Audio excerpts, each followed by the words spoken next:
Señal España presenta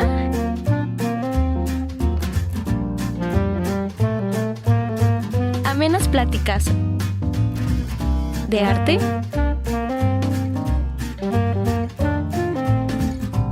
política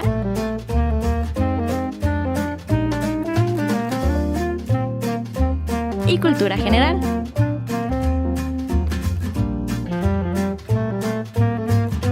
De la mano de Pilar Rincón. Bienvenidos a El Rincón de Pilar.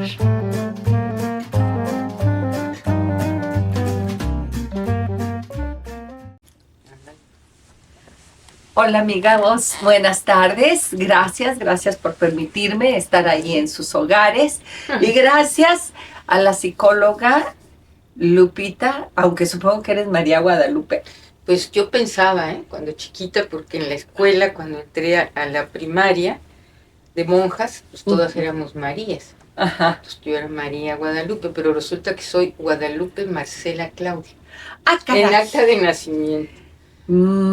Guadalupe Marcela Claudia. ¿Qué te parece? Pero digo, bueno, no puedo decir nada porque yo tengo hijas de 3 nombres, así es que no puedo decir. Ay, sí, No puedo decir nada, pero el responsable es su papá porque él fue el que le puso los nombres. Los 3 nombres. Pero bueno, para todos nosotros conocida como la psicóloga Lupita Peña Rodríguez. Lupita, y yo la invité a que habláramos de un tema que me resultó sumamente extraordinario cuando le pregunté dónde trabajaba y que me dijiste en el Hospital Psiquiátrico de Niños. Sí. Hospital Psiquiátrico de Niños. Si se pone uno a pensar que para que exista un hospital psiquiátrico de niños, obvio, lo primero que se necesitan son pacientes. Claro. Y no se imagina uno que puede haber niños internados en un hospital. Claro. Pero antes que nada, Lupita, este es un tema muy delicado, la psicología de niños. ¿Tú cómo es, de dónde nace el deseo de estudiar psicología? Bueno, yo estaba entre medicina y psicología. Bueno, también me gustaba literatura, pero finalmente estaba entre medicina, estudiar la carrera de medicina que me gustaba, me atraía, y la psicología. Pero después, yo entré a las universidades de la UNAM. Entonces yo tenía pase automático. Entonces yo tomé el área de químico-biológicas, porque me interesaba eso. Al entrar a la carrera, una amiga y yo decidimos, estábamos medicina, psicología. Entonces dijimos, pues psicología. Psicología. Llevábamos como 4 o 5 meses en psicología y de repente dijimos, vámonos a cambiar porque no nos gusta tanto. Entonces fuimos a la Facultad de Medicina. Y nos recibieron muy amables, muy lindos, y nos dijeron que estaba perfecto, pero que teníamos que terminar el año de psicología, y ya después regresábamos para estudiar medicina. Nos regresamos a la Facultad de Psicología, y en psicología, además nos tenía con la lengua de fuera un psiquiatra que era hermano de este pintor muy famoso, que tú lo conociste. José Luis Cuevas. Llegaba en una moto, y tenía el pelo canoso y blanco. Y nos tenían bobados porque nos platicaba, realmente no eran clases, eran historias muy grandes de los genes y que si eran pequeñitos y que los genes, estábamos embobados con él. Y entonces ya nos llamó la atención todo lo que nos platicaba él y ya nos quedamos ahí en psicología por él, porque estaban las clases muy interesantes, ya seguimos. Y después dije, bueno, una cosa muy importante que me di cuenta en la carrera de psicología, hubo un año que nos ponían a trabajar con ratas. Cada quien teníamos nuestra rata, que eran bastante grandes. Y entonces en las ratas nosotros teníamos que hacerles un agujerito en el cerebro y analizar que... teníamos nuestra rata en el laboratorio, cada quien, entonces nosotros llegábamos, la teníamos que sacar, pesar, darle de comer y volverla a meter y hacer investigación. La tenían etiquetada, supongo, para identificarla. Claro, entonces cada quien tenía su rata y a mí me costaba mucho trabajo agarrarla y todo, la rata estaba gordita.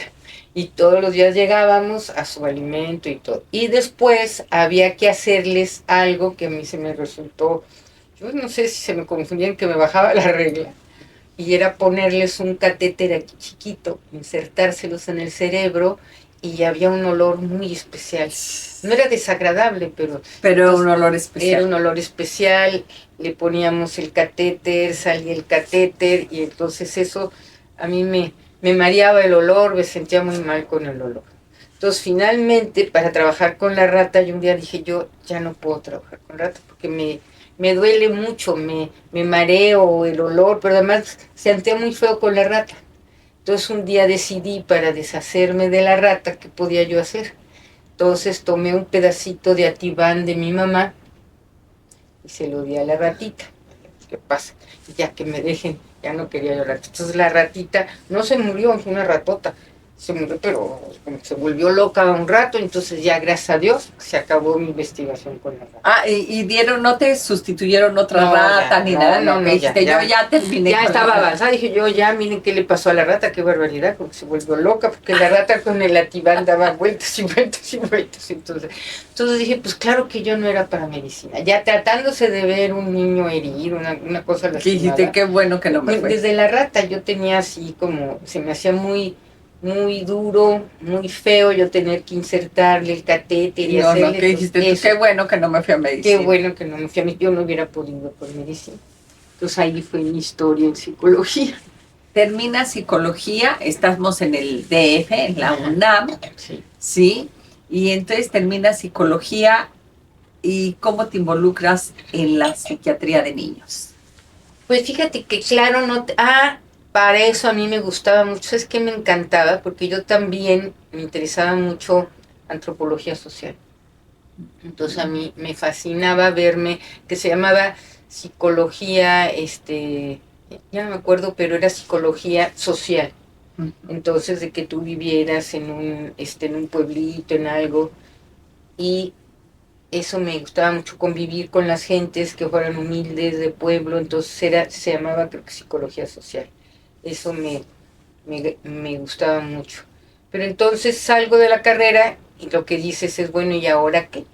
¿Qué voy a hacer? Que tampoco es lo que va a haber lo que tú quieras, ¿no? Psicología social había, me acuerdo que en Estados Unidos, que te tenías que ir 2 años y estudiar psicología social para andar en psicología comunitaria. Psicología comunitaria. Pues entonces ahí resulta que un maestro de la facultad me manda a llamar y me dice, ellos ya trabajaban en lo que antes eran el centro de adicción, que después hizo el Instituto Nacional de Psiquiatría. Entonces me manda a llamar y me dice que solicitaban como, no me iban a pagar, pero que participara yo en, pues algo de psicología comunitaria, era ir a Tepito. En Tepito tenían ellos en un centrito muy sencillo, arriba un catrecito y todo, y ahí trataban a los alcohólicos que ya estaban muy mal. Entonces lo que yo tenía que hacer en Tepito era ir a buscar a los alcohólicos a sus casas para decirles que regresaran, porque generalmente ellos como que desertaban del servicio, se sentían muy mal. Eso es toda una tragedia. Entonces me daban mi mapa y ya en el centro, por Tepito, era por Tepito, yo iba a buscar por las direcciones a los alcohólicos que no habían regresado a su tratamiento. No los iban a rescatar del alcoholismo, pero de todas maneras los ayudaban. Oye, pero estamos hablando de que estabas súper joven tú. Sí. Y la verdad, bueno, Tepito no era Tepito de hoy, sí, estamos hablando hace muchos años, que efectivamente pues no era tan peligroso, pero aún así eras una jovencita y andar tocándole las puertas, tu mamá no decía nada. Ay, mami, no me cuenta. No, hasta eso creo que de repente me prestaba el carro, teníamos un carrito Volkswagen, pero pues lo tenía que dejar muy lejos porque no podía entrar a Tepito con el carro y andar buscando los borrachitos para convencerlos sí. Y que no sabes, digo, porque el alcoholismo te cambia la personalidad y se ponen agresivos por lo general, no quieren ser rescatados, ¿sí? No. Entonces no fue fácil. Y de ahí, Lupita, ¿a dónde te vas? De ahí estuve como 6 meses, era una investigación de un investigador centroamericano. Y después me llaman porque resulta que llega un doctor de Canadá, mexicano, que tenía un proyecto muy bonito sobre trabajo con niños en las comunidades.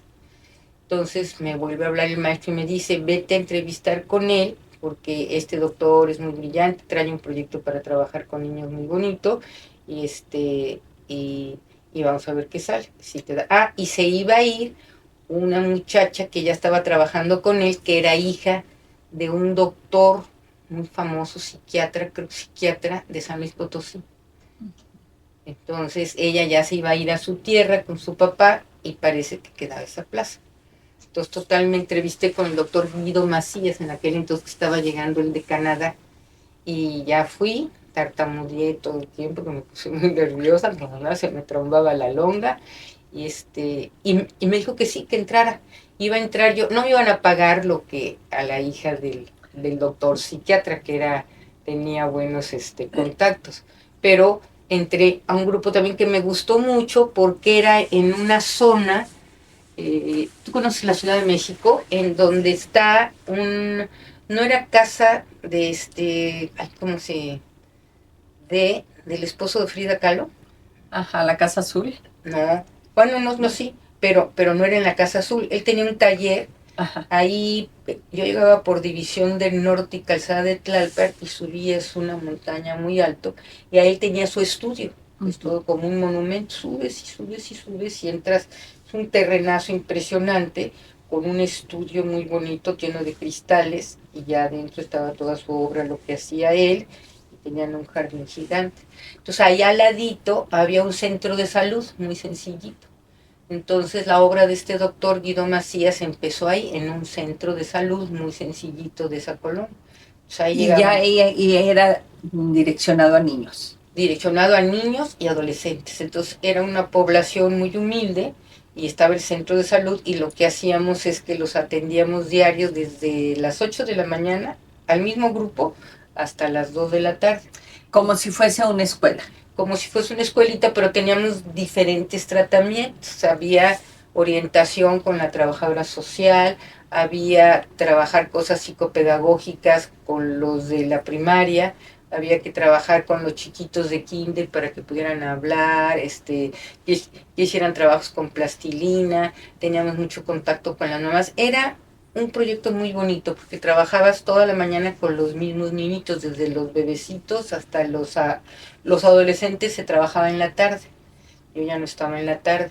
Y era un proyecto muy bonito que se intentaba poner que todos los centros de salud de la Ciudad de México tuvieran esa atención para todos los niños y adolescentes. En ese momento, también somos conscientes, Lupita, de que tanto los diagnósticos como los tratamientos, como hasta los nombres de las enfermedades, han ido cambiando a lo largo del tiempo, ¿sí?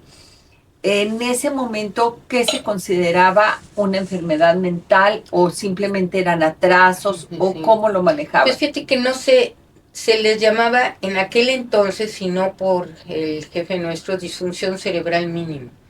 Mira, me gusta, sí, porque no es como así como que ofensivo. No, disfunción cerebral mínima.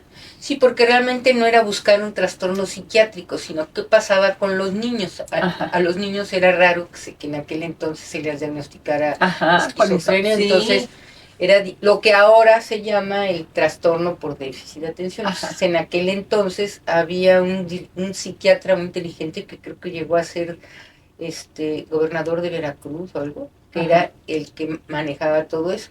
Entonces nos manejábamos con el nombre de disfunción cerebral mínima.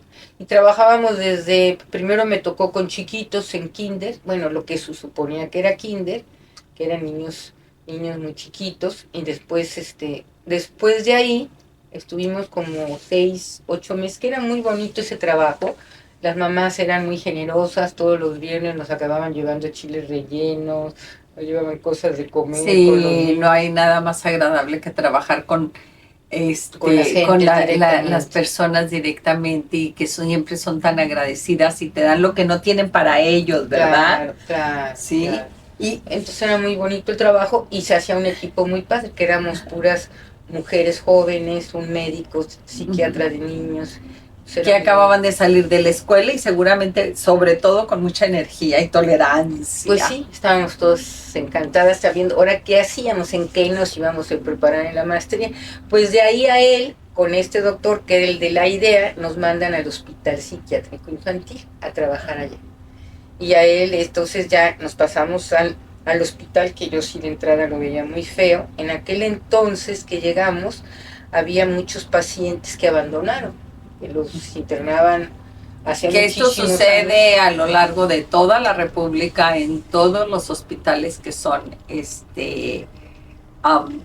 asilos, por así decirlo, resulta que nunca regresan. Ya, nunca los abandonaban. Y ahí sí era muy nosotros teníamos un área para vernos bien en las cámaras. Claro. Sí, gracias. Teníamos nuestra área, que el hospital a mí sí se me hacía muy feo cuando llegué, y no me gustaba acercarme porque estaban todos los pacientes que habían abandonado, porque todos los pacientes que estaban ahí los habían abandonado y muchos de ellos venían desde el manicomio, porque quitaron el manicomio, habían quitado el manicomio, y entonces cuando se hace este terreno para el hospital, creo que ya tenía como 5 o 10 años o un poquito más de funcionar, lo que hacen es que mandan a los niños y niñas, los separan. Pero fíjate que los niños y niñas eran como monstruitos, no eran niños comunes y corrientes. Entonces a mí sí, la verdad me daba náusea pasar cerca de los pabellones, porque los veías todos como monstruitos o arrastrándose o tirados, todos deformes. Y esos eran pacientes abandonados, que siempre se quedaron en el hospital, los cuales en el transcurso del tiempo, ahorita quedan como 3 o 4, que ya se hicieron, las tuvieron que registrar hace como 5 años, las registraron porque no tenían ni nombre. Entonces fue el registro civil y todas quedaron. El hospital se llama, Psiquiátrico Infantil Doctor Juan N. Navarro. No recuerdo quién era el doctor Juan N. Navarro, pero entonces todas las señoritas y los jovencitos se les puso como apellido N. Navarro, a todos, porque no tenían ni actas de nacimiento ni nada, no se sabía de nada. Y Lupita, para nosotros el común de la sociedad, nos perdemos en esto precisamente, que es un paciente psiquiátrico. O sea, realmente hay locura de nacimiento. O sea, cuando dices tú, cerró el pabellón psiquiátrico, cerró el manicomio, que es una palabra muy fuerte que creo que ya ni siquiera se utiliza. Sí. Cerró el manicomio, pues siempre nos hemos imaginado precisamente esto que dices tú, que veías en los pabellones, como entes, como estas películas de zombies, sí, y que igual hoy nos confunde el hecho de decir, realmente eran zombies, estaban así de mal o estaban así por la sobremedicación. Claro. Porque también, así como los diagnósticos, los tratamientos han cambiado el estudio de todas las enzimas que se utilizan para el control, si se dice que es control, de estas enfermedades, ¿sí? Entonces, la mayoría de las veces estaban sobremedicados y hemos escuchado historias tremendas. No, fíjate que no, eran pacientes del manicomio. Entonces, en el manicomio había mujeres, hombres, niños, de todo. Y lo que deciden es, bueno, en donde está el manicomio en la Ciudad de México, lo hicieron todo una serie de casitas, departamentos muy monos, porque se compraron los terrenos, entonces no tenían a dónde mandarlos y se abren. Pero fíjate que no eran pacientes psiquiátricos, eran pacientes deformes, no eran psiquiátricos. Ah, ok. Sí, porque te digo, unos se arrastraban, otros con un ojo para acá, uno se sacaba el ojo, se lo volvía a poner, ese ya no era un problema psiquiátrico, eran muchos, la verdad, fenomenitos. Yo una vez no quería entrar por esas áreas, porque además sentía que olía feo, porque los mismos pacientes se desvestían o se quitaban la ropa. Entré una vez y me asomé a una cuna, y era pues un jovencito bigotón, era un pedazo de hombre así, con bigote. Entonces esos eran fenomenitos. A la fecha quedan 3, porque hace mucho, hace como 10, 11 años, lo que trató el hospital era colocar a estos pacientes, porque son un gasto muy grande, pero no son pacientes psiquiátricos, son pacientes que abandonaron hace muchos años y que eran deformes, eran con retrasos mental profundos. Y que se están gastando el presupuesto de los psiquiátricos. Presupuesto. Claro que sí. Lupita, volvemos a imaginarnos en ti una muchacha que todavía eres joven, hermosa, pero más joven de lo que eres ahorita, y seguramente también tus compañeras, que dices tú, extraordinariamente angustiadas por porque no puede uno dejar de, a la hora de palpar el dolor humano, sentir también la angustia. No es que fuera repugnancia lo que tú tenías, es que yo creo que indiscutiblemente tú te involucrabas emocionalmente, y por eso dices tú, no, claro, prefiero no pasar por aquí. Porque gracias a Dios nosotros no teníamos nada que ver con ellos, estaban internos, entonces estaban internos y de toda la vida. Entonces ahí de repente cuando nosotros queríamos sacar a nuestros niños o jovencitos a los jardines, que es inmenso el terreno, entonces aparecían ellos y por ejemplo era de que se les iban a los niños. Ahora sí que los asustaban. O sea, todos los asustaban. Entonces eran otro tipo de población que desgraciadamente fueron abandonados ahí de toda la vida, ya nunca los fueron. Ahora es muy delicado que tú puedas abandonar a un paciente, ya no.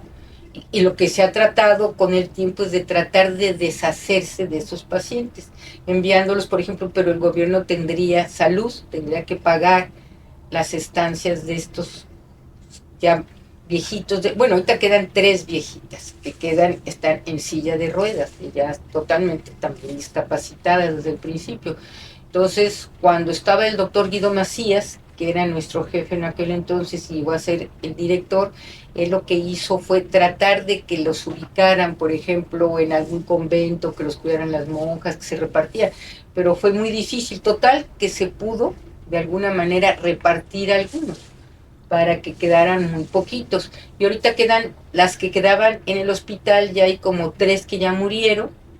Entonces, Trabajo Social hace un trabajo de veras maravilloso, porque es el que ayuda para que les abran las puertas en todos lados, que les cobren más barato. Han logrado en un panteón que está cerca de Tlalpan, donde se puedan enterrar 2 o 3 que son de las últimas que han estado ahí, pero fueron registradas como hijas del doctor Juan N. Navarro, porque nadie tenía apellidos, doctor, y nadie seguramente ya ni siquiera estaba vivo y le aparecieron hijos. Nadie supo quién era Juan N. Navarro. Nadie supo, pero era el hospital. Les puso el nombre, el apellido. Lupita, y volvemos en la actualidad. Esto es algo que nos conmueve mucho, porque nosotros no nos acabamos de entenderlo, y menos los jóvenes, que los trastornos psíquicos de la mente, muchos vienen por el consumo de drogas. Y por más que escuchamos en los anuncios a los jóvenes diciéndoles no consumas el cristal porque va a matar tus neuronas, yo creo que casi necesitamos a los hijos llevarlos a que vean, a que entren a un hospital psiquiátrico para que se den cuenta de cómo pueden destruir su vida las drogas. Claro. Hace tiempo tuvimos un patronato excelente de gente no solo brillantes y con deseos de ayudar. Se hizo en un espacio del hospital, se hizo para adicciones, para los jóvenes adictos, que ahora se les llama, ya no recuerdo, pero tanto tienen adicciones como además tienen trastornos psiquiátricos. Que tienen las dos cosas. Pero creo que ahorita ahí ya le han bajado, porque están los centros de atención a la salud mental. Hay centros de atención para las adicciones. Eso hay. Ajá, sí. Entonces, en dado caso que estos jóvenes requieran internamiento, porque en un momento dado pueden tener problemas psicóticos, pueden recurrir al hospital, pero que se atienda exactamente lo de adicciones ahí, ¿no? Porque los centros de la adicción están trabajando desde hace mucho tiempo. Sí, y en todas las comunidades, Sí, en todas eso las sí sabemos comunidades. que a lo largo y ancho del país están los centros de adicciones, incluso hay públicos y privados, Sí, ¿sí? sí, sí. Los mentados anexos que se les llama, Los anexos. los Sí, cierto, anexos sí. que por más que se han querido regular, se sale de control precisamente por lo peligroso, por lo drástico que son estos pacientes. Lupita, pero aquí en el hospital psiquiátrico como tal, que como bien dices tú, no es de adicciones, porque yo creo que hay una etapa en la que es la adicción mientras todavía no hay daño psiquiátrico, pero ya cuando hay establecido un daño psiquiátrico pasa a ser un paciente psiquiátrico. Pues mira, te voy a decir, parece muy, a veces puede sonar muy fuerte porque uno dice, ¿por qué los niños van a tener problemas psiquiátricos? No, ¿por qué? ¿Cuándo? Pero la verdad es que después te empiezas a enterar que desde chiquitos hay niños que aparentemente son muy inteligentes, pero pueden hacer cosas terribles. Me acuerdo en aquel entonces que llegó uno no me acuerdo de qué estado, que le había matado a puñaladas a la abuela.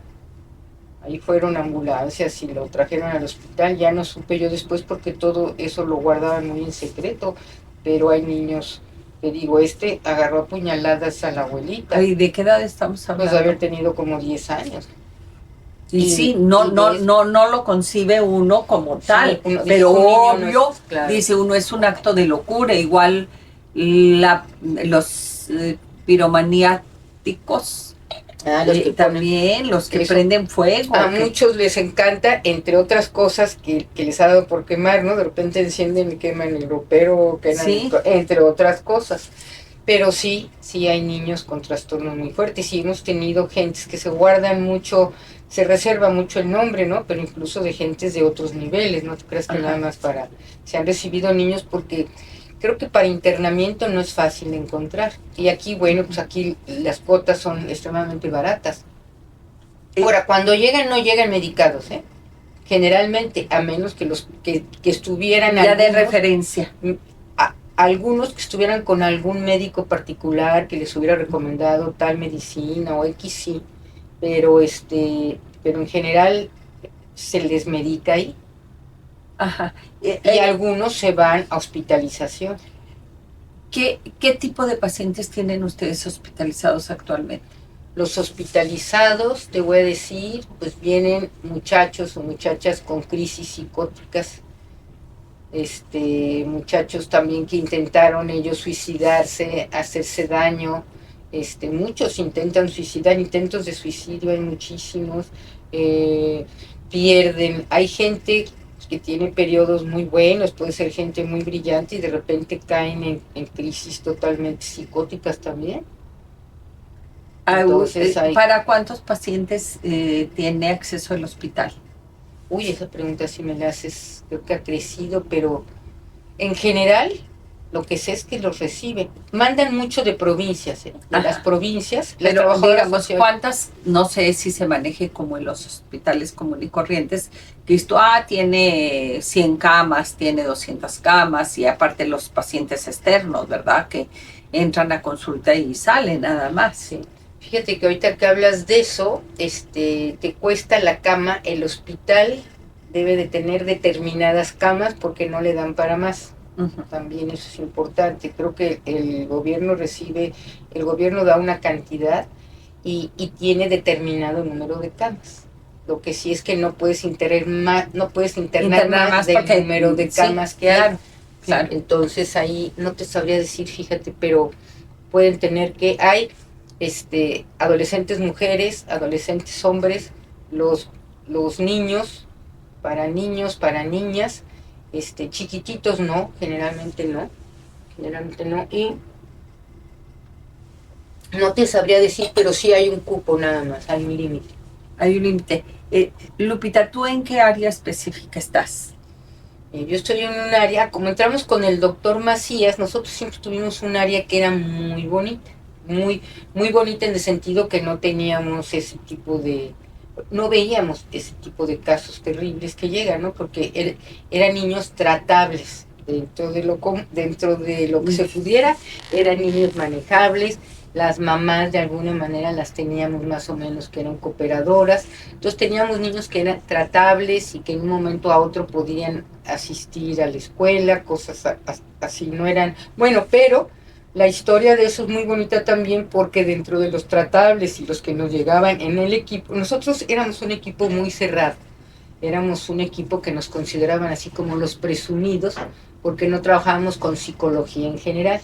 Psicología era muy tradicional, era hacer estudios psicológicos, los psicólogos se manejaban mucho así como que apenas te abrían la puerta de su salón. Tenían una jefa que era una mujer inteligente, muy estudiosa, pero protegía mucho su equipo, no quería que se llevara con nosotros, ni nosotros tampoco con ellos. Entonces, nosotros éramos más, ¿qué te diré?, más abiertos a lo que sucedía, ¿no?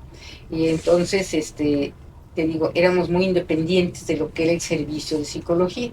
Nuestro servicio se llamaba Unidad Terapéutica para Niños y Adolescentes, donde los niños en un espacio de 8 horas recibían diferentes intervenciones que les servía mucho, desde el lenguaje, todo. Y además otra parte que era muy bonita, que eso fue muy bueno y ahorita últimamente se ha perdido, es que trabajábamos en equipo. El psiquiatra, el médico psiquiatra que se formaban, éramos amigos, nos tratábamos todos, tanto la que trataba problemas de lenguaje, lo que hacía el paidopsiquiatra, lo que trataban los problemas de aprendizaje, los que trataban los niños con problemas de inquietud. Entonces todos éramos un equipo que nos llevábamos y convivíamos diario. Porque también suele suceder que el médico psiquiatra está en un espacio y ellos saben que te canalizan a los niños y no tenemos contacto con ellos. Entonces era un grupo muy padre porque todos los viernes recibíamos 5 niños que estaban. Y ahí mismo la terapeuta del lenguaje les revisaba el lenguaje, ponía su nota. La de emociones, platicaba con el niño y ponía su nota. Yo ponía la parte académica y el psiquiatra daba el diagnóstico. Todos en un viernes hacíamos diagnóstico de 5 o 6 niños y lo recibíamos en el servicio con la cosa de que iban a varias terapias. Y las mamás también tenían que tener orientación también con nosotros. O sea, era un diagnóstico integral. Lupita, aún que ha avanzado mucho el conocimiento de la población en general, a veces desconocemos y nos confundimos hasta dónde es el trabajo de un psicólogo y hasta dónde es el trabajo de un psiquiatra. ¿En qué difiere este trabajo? Bueno, sí, es muy diferente porque primero los médicos psiquiatras, ahora fíjate, cuando yo entré, tuve también un jefe nuevo, que venía de trabajar con el doctor Ramón de la Fuente, que era el que era muy famoso para la psiquiatría. Entonces ahí él lo que hizo es que se hizo la psiquiatría infantil, y entonces para el estudio lo que hacían era que si tú querías ser psiquiatra, pasabas a psiquiatría, pero no era psiquiatría infantil. Y lo que ellos establecieron fue aparte una preparación en psiquiatría infantil. Y lo que ellos, tanto el doctor Guido Macías como el doctor José Escoto, lo que trataban era que primero dar psiquiatría, tratar con la psiquiatría infantil y después pasar con la psiquiatría de adultos. Porque los que se preparan para psiquiatras, finalmente se forma psiquiatra de adultos. Y al revés, si quieren hacer después psiquiatría infantil, pues se pasan con los niños, cuando debería de ser viceversa. Permiten un segundo, regresamos.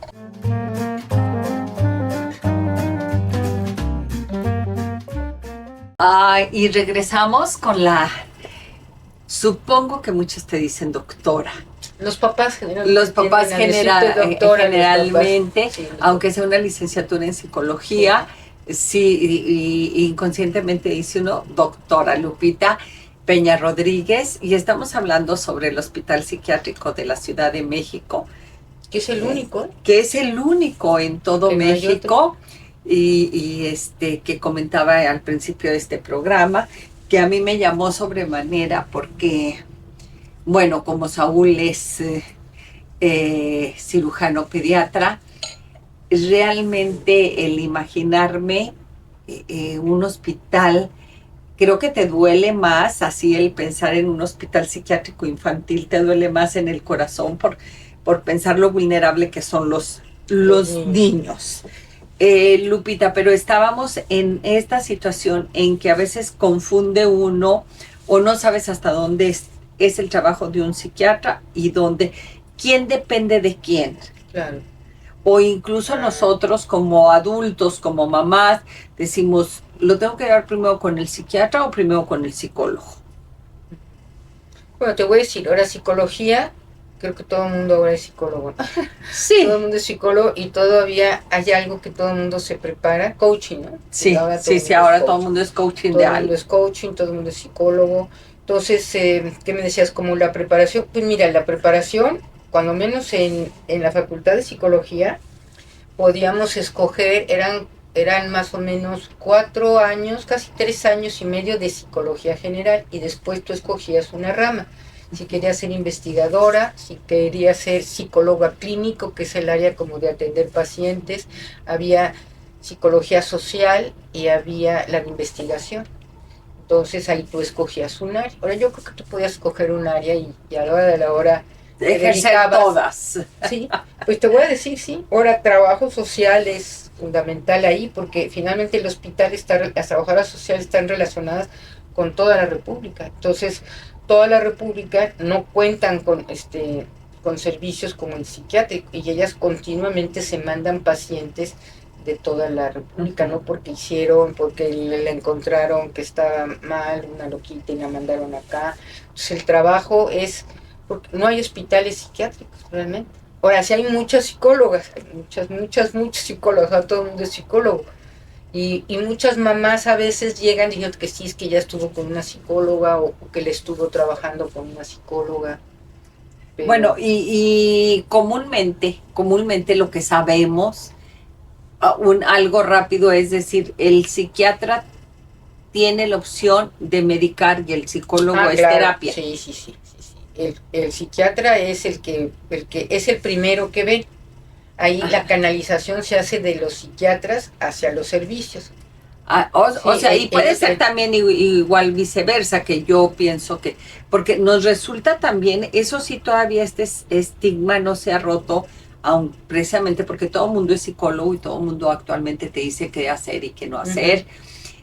Pero nos cuesta mucho, y no estoy hablando de dinero, nos cuesta mucho aceptar que creo necesitar ir a ver a un psiquiatra, porque tenemos este estigma de que los psiquiatras son para ver temas de esquizofrenia, o sea, temas de locura, ¿verdad? Sí. Y entonces preferimos ir a ver a un psicólogo y quizá ya ahí el psicólogo nos pueda decir, no, lo que usted necesita es ir un psiquiatra. Claro.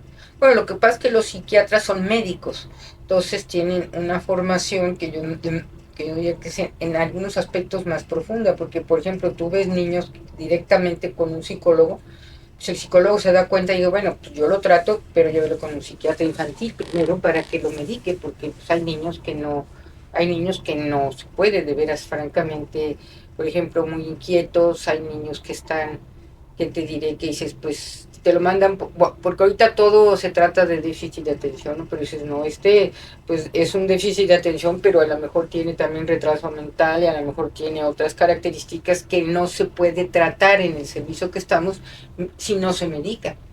Sí, hemos visto niños, inicialmente me acuerdo que teníamos uno de una abuelita que nadie lo ponía a agarrar, se la pasaba a correr, era muy simpático, pero no. Se tiraba, teníamos como un pozo, ahí se tiraba el pozo, se subía a las escaleras, era una cosa terrible. Entonces, esos niños, pues, ¿qué tratamiento le puedo dar de entrada? Sí, ¿qué terapia? ¿Qué terapia? Sí. Porque se quejan mucho de los medicamentos, pero solo las mamás que tienen, o las abuelas, ahorita la carga fuerte ha sido para las abuelas, que son las que hacen cargo. Las abuelas ya están grandes y son las que se acaban haciendo cargo de los niños. Entonces, ¿por qué? Porque las mamás tienen que trabajar para mantener a los niños. Sí, esta es una realidad de nuestro México. Lupita, y yo también me quedé pensando en estos otros temas de deformidades. Yo recuerdo en algún momento en un congreso que fuimos a España y hablaban de problemas congénitos, de deformaciones congénitas.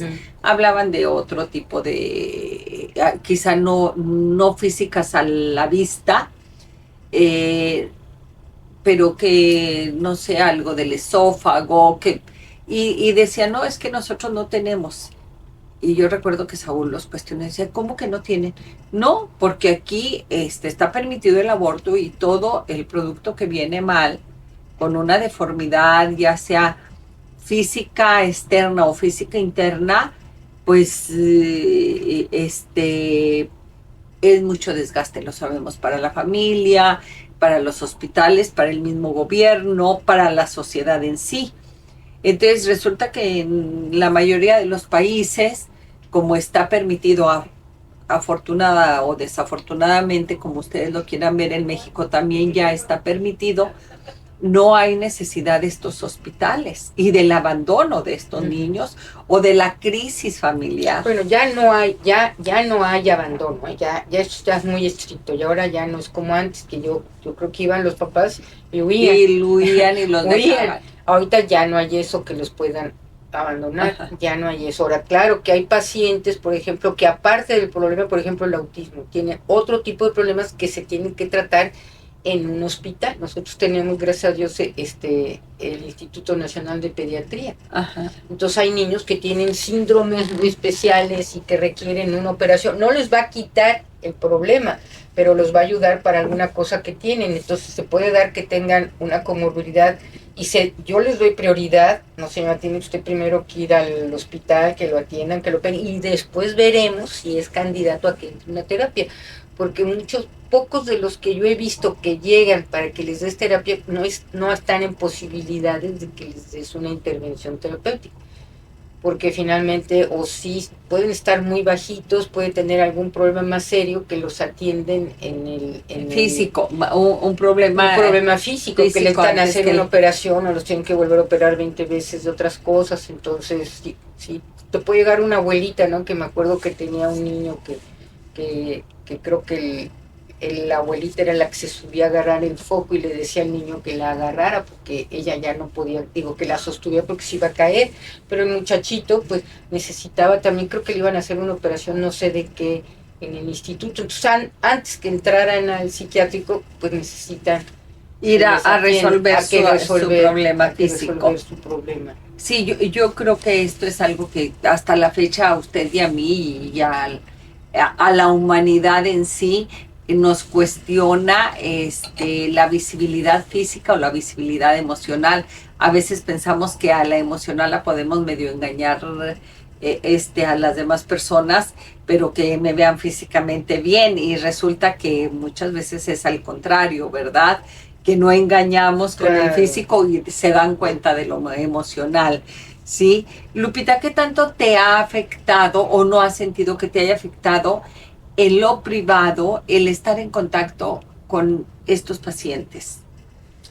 Fíjate que en lo privado, yo digo que por desgracia, si atiendes privados, cuando menos el tiempo que yo he estado con privados ha sido otra cosa, porque no recibo niños que tengan otros problemas más serios. Entonces ahí es otro asunto muy diferente, como que ves gente de clase media.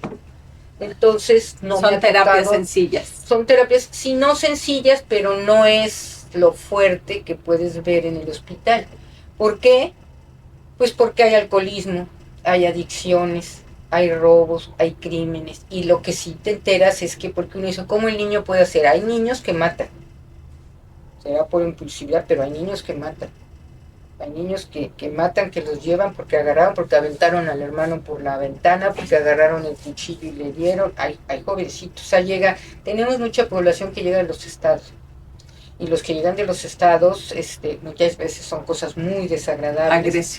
Agresiones físicas, de sacar cuchillos, de sacar armas. Los papás no están involucrados. Ahora últimamente es muy raro ver papás.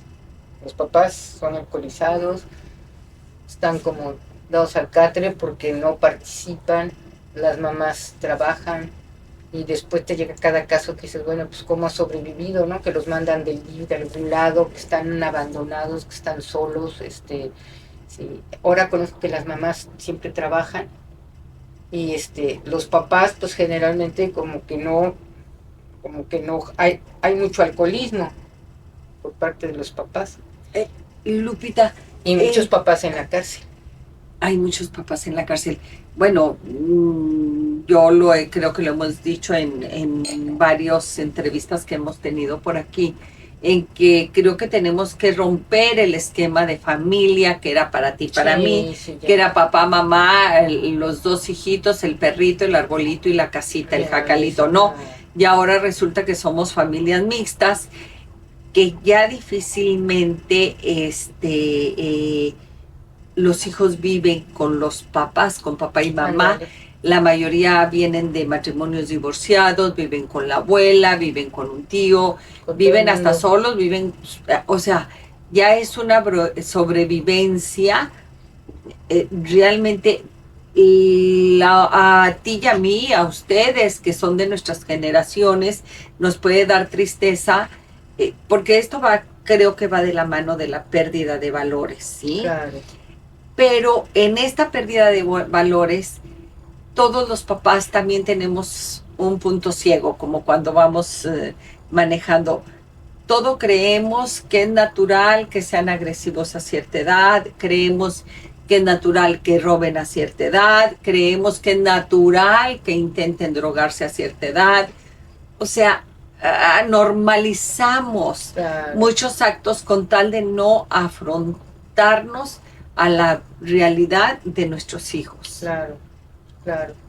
Como psicóloga tú, y con una experiencia de muchos años, creo que seguimos los padres, me puede decir esto, pero si no somos culpables de 100% de lo que sucede, sí tenemos culpabilidad, al menos en esta parte de estar ciegos.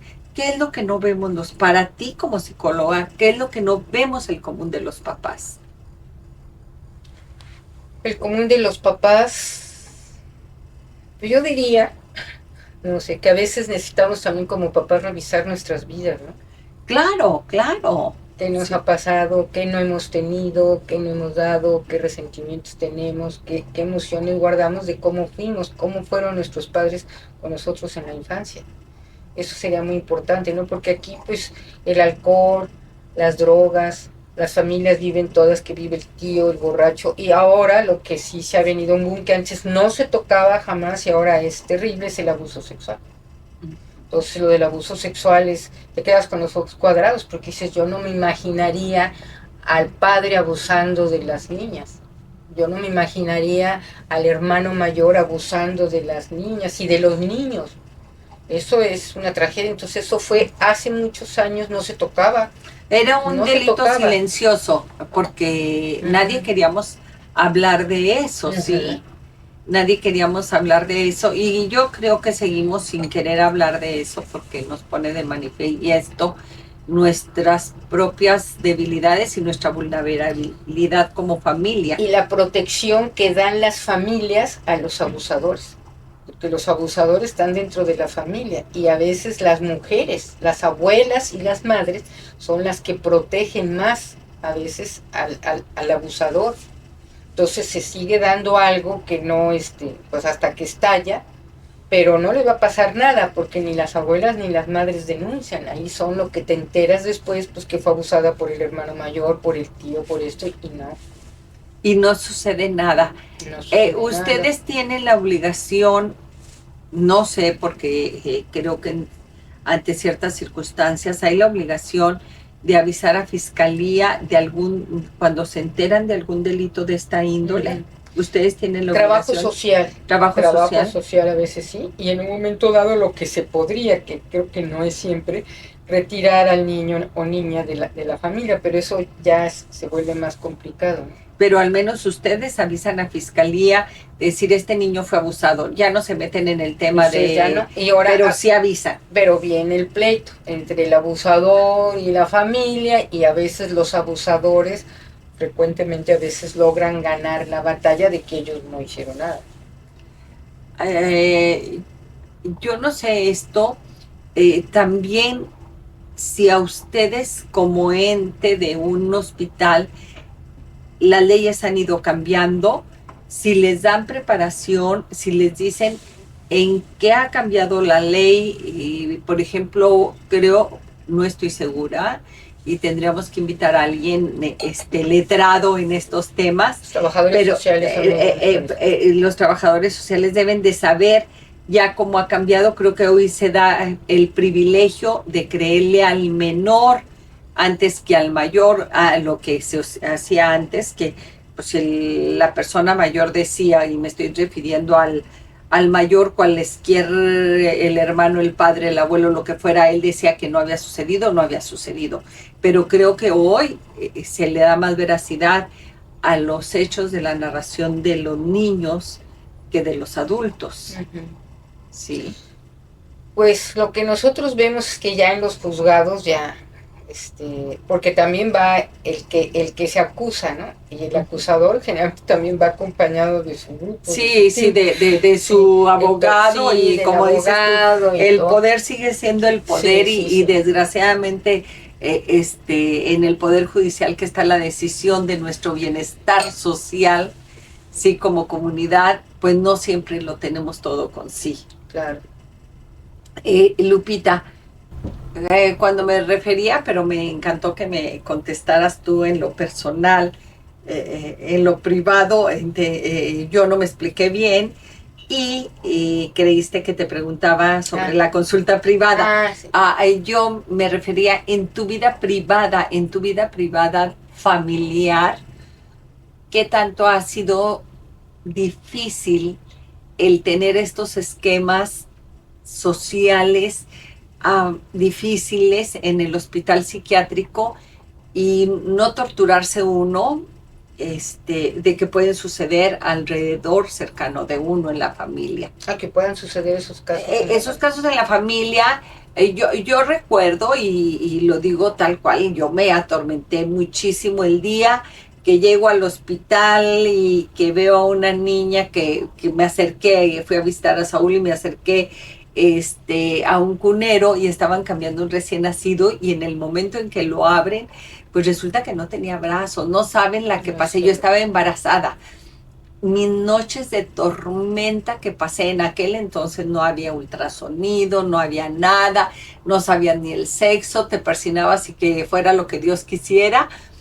Y cosas así que me llegaron a atormentar. Claro. Sí, yo recuerdo, o sea, y casos drásticos de otro índole, y yo me atormentaba, sí, o sea, inconscientemente involucras tú tu situación familiar. Claro, claro.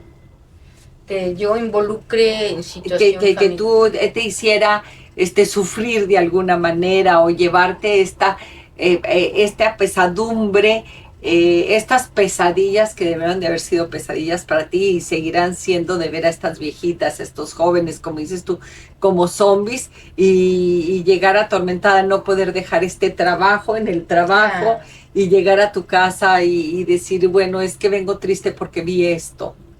Claro.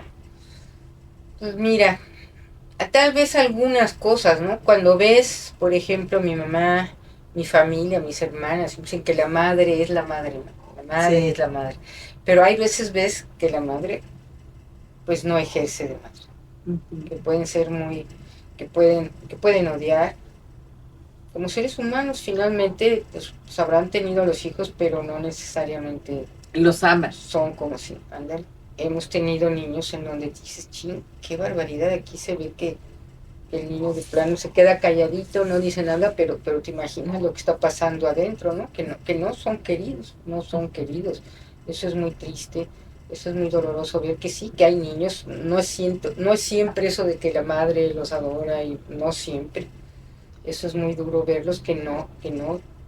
Y hay otros niños tal vez peores, con mucho más dificultades, que pues si no son muy queridos, porque es un problema para la familia, pero pues ahí les van haciendo, tratando de auxiliarlos, pues, y de ayudarlos. Pues sí, pero yo sí creo que existe mucha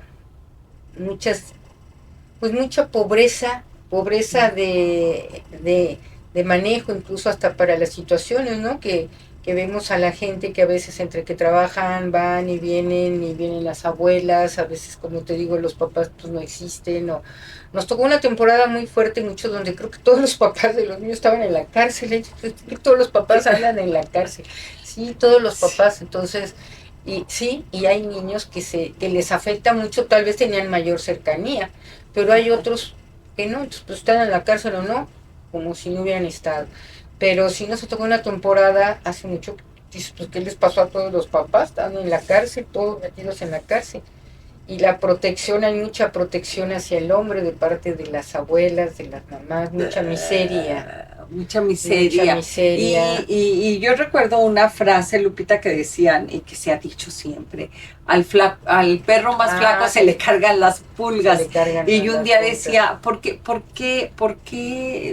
no entendía esa frase hasta el día que me lo explicaron? Dice, es que el peor alimentado, el más pobre, tiene los problemas más serios. ¿Por qué? Porque hay menos valores, hay menos defensa, claro, hay más esta parte que tú también expresas y que yo creo que a todo mundo nos duele. Esto, el creerle más al adulto, esto por no perder los 2 pesos que les dan los padres, las madres prefieren guardar silencio ante los abusos, y no lo creyese uno que en la actualidad, ahorita, en estos tiempos, seguimos y se siguen, yo no quisiera decir esto, permitiendo que sigamos el pueblo padeciendo esta corrupción. Sí, es terrible. Mucha miseria. Y ahora, según esto, los padres pueden ser acusados. Y he tenido como algunos papás, digo, me acaba dando risa porque dice, la niña los acusa ante la policía. Ajá. Entonces, llega la policía, se lleva al papá, lo mete a la cárcel un rato para que se aplaque. Cuando finalmente también, fíjate, en este caso que te digo era un papá que me daba mucha lástima porque la hijita sí era temible, la niña terrible, nunca le llegué a ver la cara con el pelo todo, y daba de gritos cada vez que el papá la regañaba o la jalaba para acostarla. Entonces los vecinos lo acusaban de que él maltrataba a la niña. Entonces ajá, el papá fue a dar varias veces, fue a pasar algunas noches en la casa. Sí, porque lo acusaba. Porque ahora si el niño te acusa que le hiciste algo, le creen. Se van, lo meten a la cárcel. El papá ya ha logrado salir, pero terrible sí, porque ahora tú no los puedes tocar. Uh-huh. Ahora ellos les han dado muchos derechos a los niños. Sí, mucha libertad, mucha libertad sí, a los niños donde no los puedes. Está bien que no los toquen, pero pues al rato, entonces, ¿qué haces? Tienes... sí, pero de hecho, fíjate que se supone que actualmente usted en la calle no puede tocar ningún niño si no le pide permiso. Te puedo tocar o te voy a tocar para hacerte a un lado, ¿sí? O claro, sea, porque pueden ellos sí, pensar que usted lo está haciendo de mala manera y puede atacar, ¿sí? Entonces lo más correcto, tendría uno que decirle, te voy a tocar para hacerte, para protegerte, pero es increíble lo que dices tú, ahora los adultos tenemos que cuidarnos de los niños, sí, pero entonces esta niña era la agresiva con el papá. No, la niña era terrible, gritaba y bueno, nunca le llegué a ver la cara, pero el pobre papá llegaba y cada rato lo mandaban a la casa. Ya después creo que ya no lo he vuelto a ver, pues, terrible, porque además gritaba como loca, viven en edificios como multifamiliares, entonces los vecinos lo acusaban que él, pues algo le hacía a la niña, porque la niña gritaba, el papá estaba más flaco y todo. Pero suele suceder así, y más allá, y yo creo que más común. Lupita, yo te pediría que despidiéramos esta sección del programa. Hay algo con lo cual me gustaría regresar contigo. Estamos en medio, y lo voy a confesar, estamos en medio de un crucero, tenemos que irnos ahorita a otro lado, pero nos queda otros 2 segmentos de nuestro programa. para hablar de algo del autismo. A mí me gustaría hablar del autismo porque hoy es un espectro tan amplio el autismo que ahora resulta que tú y yo somos autistas, nunca nos dimos cuenta. Y somos autistas, ¿sabes? Sí, porque ahora el TDA ya queda dentro del espectro espectro del autismo, ¿sí? El TDA, pero también quedan muchísimos, o sea, ya pusieron. Yo les decía que la medicina psiquiátrica ha cambiado muchísimo y ahora resulta que en una sola canasta, pues nos echaron a todos los pacientes psiquiátricos, o sea, incluyéndonos, ¿sí? Obvio. Y entonces, no, a mí me gustaría así como que decir, sí, vamos a delimitar las manzanas verdes de un lado, las maduras aquí, las que se están pudriendo de este lado, así como que a mí cuando me dijeron, no, es que ya todo está dentro del autismo, yo dije, pero ¿por qué me meten en la misma canasta? Sí, no es demasiado, sí, es demasiado. Sí, se me hizo demasiado agresivo. Así es de que yo te pediría que nuestros próximos segmentos, así es de que no se vayan, amigos, vamos a hablar sobre el autismo. Regresamos, estamos con la doctora y te estoy diciendo doctora, pero bueno, esto de doctor me lo explicaban a mí ahora, el hecho de que digas tú, un doctor, es que lo consideras un maestro en la materia. Y yo creo que ya con tantos años de ejercer tú en la psicología, en un hospital psiquiátrico además, porque no es la psicología privada en que ven nomás un núcleo de pacientes, no, ya estás, que me encanta esto en colaboración, de mano a mano con los psiquiatras, con los, todo. También eso resulta que ya hay en psiquiatría infantil muchísimas divisiones y especialidades. Entonces yo creo que te ha hecho una experta en este tema. Regresamos para hablar del autismo.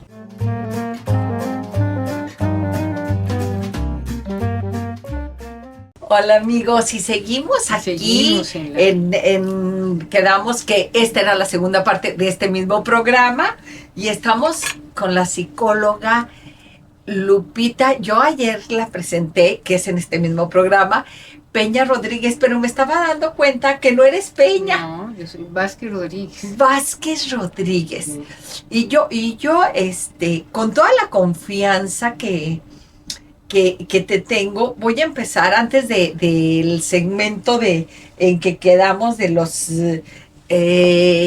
niños que hoy vivimos por todo el mundo y creo que todo el mundo somos autistas en uno u otro grado. Yo estoy convencida de eso, Lupita. ¿Tú tienes qué? De que todos tenemos autismo de uno o mayor grado. La verdad, como dirían, como me dijeron un día, oye, ¿qué es el autismo?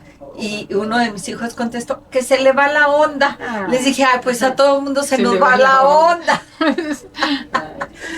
Lupita, tú eres terapeuta con más de muchos años, de 40 años. Sí. De 40 años. Más de 40 años. Poquito más de 40. Más de 40 años. Sí. ¿Cómo es la terapia? ¿Cómo tratar a un niño autista? ¿O cómo es el autismo? ¿En qué clasificación? A ver, háblame. A ver, que te cuente, bueno, pues te puedo contar desde la historia. Ajá. Desde que ingresamos al hospital, bueno, al poco tiempo, llegaban niños así como muy difíciles, no muchos, pero eran niños extraños. Y teníamos, te dije, 2 grandes mujeres que no trabajaban en el hospital, pero eran 2 grandes voluntarias de muy buena situación económica, que ellas ayudaron mucho al hospital en cantidad de cosas, porque ellas hicieron grupo de gente que tenía posibilidades para apoyar al hospital. Entonces, ellas entraron primero de voluntarias. No vamos a contestar. Bueno, perdónenme, y sí voy a contestar porque si no va a seguir sonando. Claro. Permita. No, creo que ya terminaron. No, permítanme. Bueno, amigos, y estamos de regreso con la psicóloga Lupita, que no es Peña, como yo dije hace rato, que no es Peña Rodríguez, es Vázquez Rodríguez. Vázquez Rodríguez. Y estamos hablando sobre el autismo. Quedamos que nos ibas a hablar del autismo porque todo mundo lo decimos tan fácil, que usted, que yo, que todos tenemos esto de que se nos va la onda, y ahorita, sobre todo, que antes teníamos como el autismo como un diagnóstico que era de notable, o que te excluía de alguna manera de la sociedad, pero resulta que ahora resulta que hay ciertos grados en que puedo estar medio capacitado para engañarlos y seguir dentro de la sociedad, o engañarme yo misma y creer que estoy en lo normal. Así es de que háblanos del autismo. Bueno, pues te digo, entonces en aquel entonces había uno que otro, no eran muy frecuentes, algún niño extraño que no sabías por dónde, qué le podías hacer, qué hacer. Y Lupita, que era una de las compañeras, se encerraba en un salón con los tres, que eran muy extraños, no se sabía qué hacer con los extraños. Entonces se empezaron a dar cuenta de este tipo de niños que eran. Y bueno, ellos, gracias a Dios, todo lo que fue este patronato permitió que se hicieran viajes para conocer qué se sabía del autismo, qué se estaba haciendo en otros países. Estamos hablando hace 40 años, Sí. O sea, en las que realmente no estaban los medios de internet, de inteligencia artificial, de Google, que todo me lo decía. Viajaban para investigar. Se fueron, yo no fui, fue el doctor Escoto, que era nuestro jefe, otro doctor del hospital, y una de ellas, de las compañeras que era parte del patronato del hospital, se fue a vivir a Londres. Entonces se fueron a Londres con varios papás para ver qué se estaba haciendo en Inglaterra con los niños autistas.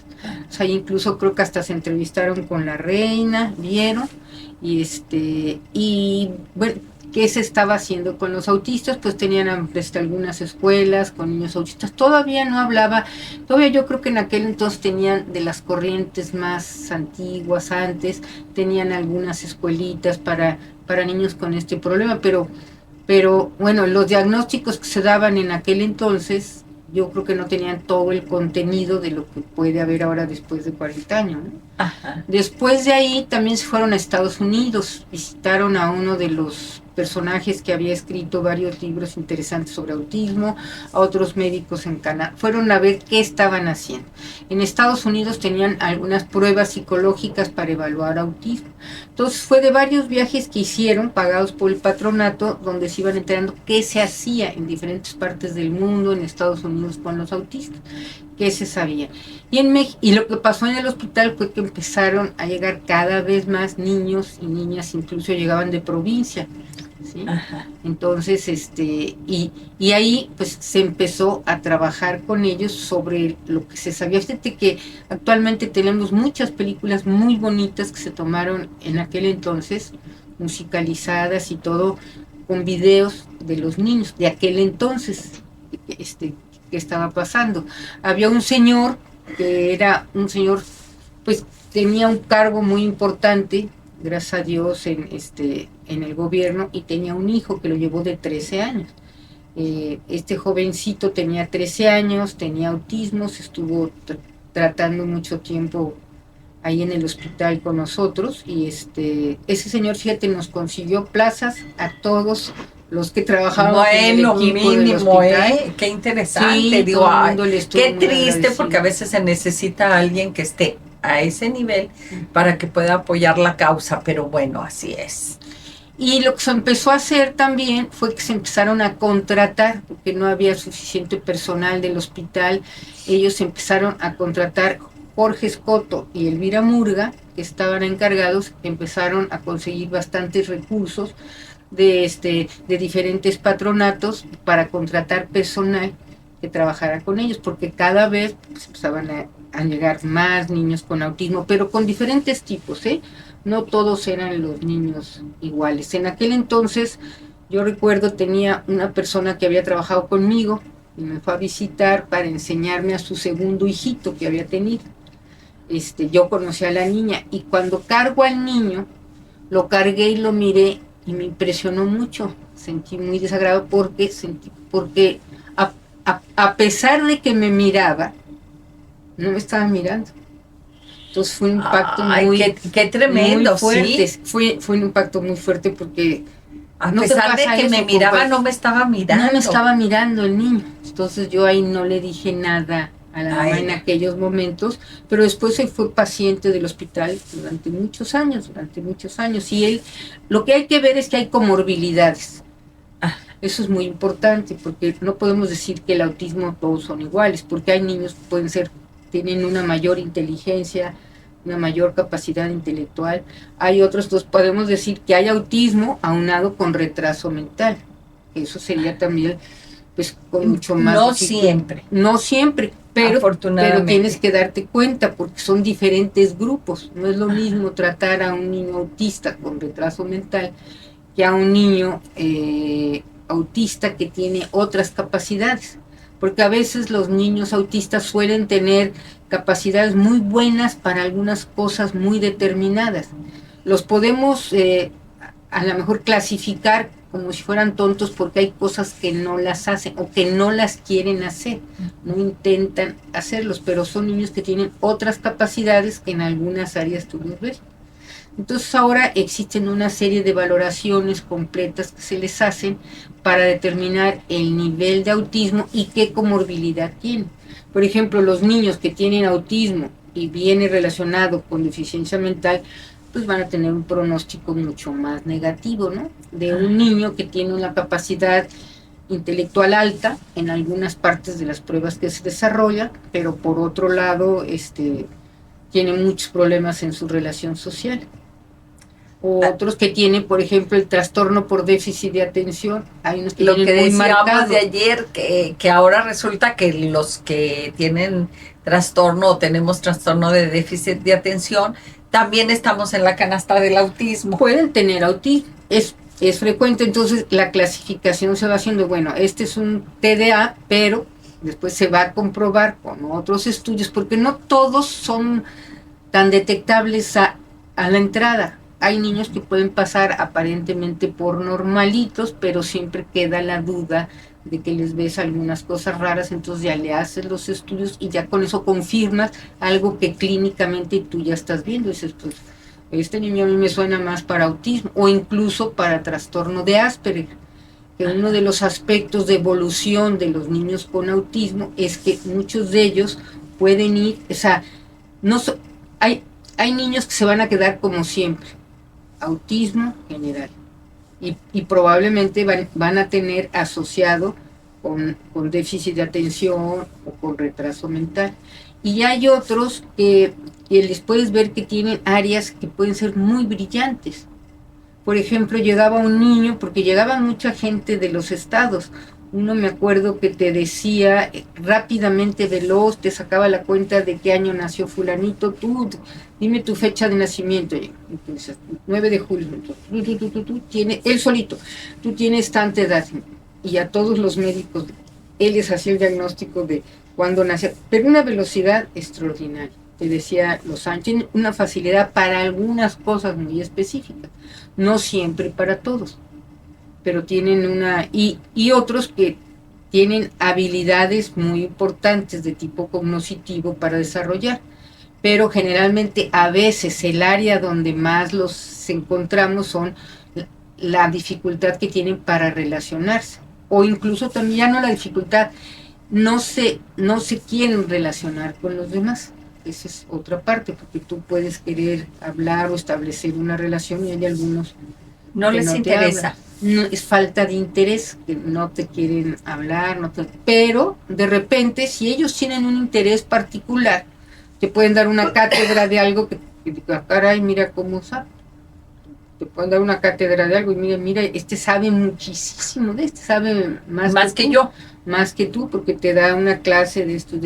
Y ahí se puede quedar ya se cansó, ya pasa a otra cosa él solito. Nosotros, los de este otro lado del mundo que no tenemos el conocimiento, tenemos la idea, como una idea vaga, que el autista hace su propio mundo como si estuviera en una burbuja y nosotros no podemos penetrar, ¿verdad? Uh-huh. Que incluso en esta sobreprotección de la propia comunidad familiar, no permiten que no, porque se puede reaccionar de una manera hasta violenta. ¿Qué sucede? ¿Cuál es la realidad? Es que hay muchos, ¿qué te diré? Muchos tipos de autismo. Y además, bueno, también cada niño tiene su personalidad. Cada niño tiene su personalidad. Te puedes encontrar con uno que de entrada puede ser muy agradable.